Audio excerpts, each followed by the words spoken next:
अरे सरपंच साहब से के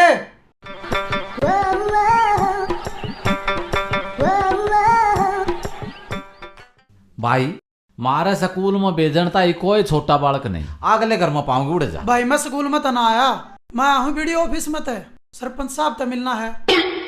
अच्छा सरपंच साहब तो मिलना था, तब आई सरपंच साहब तम्मा इसु बोल के काम था। क्यों मजाक कर रहा है, आपकी शकल है सरपंचा जैसी। अच्छा ये सरपंच साहब की भी शकल होगी। चल आ जा तो मिलवा दे। सुना है के यो भाई वीडियो ऑफिस में आता है तेरे मिल लड़ता ही।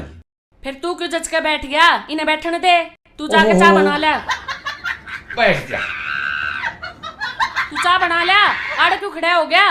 अच्छा ले आऊं सू। हाँ बोल भाई। मैडम मैं हूँ वीडियो ऑफिस में थे, आपके गांव में बनना है डांगरा का अस्पताल, आपके गांव में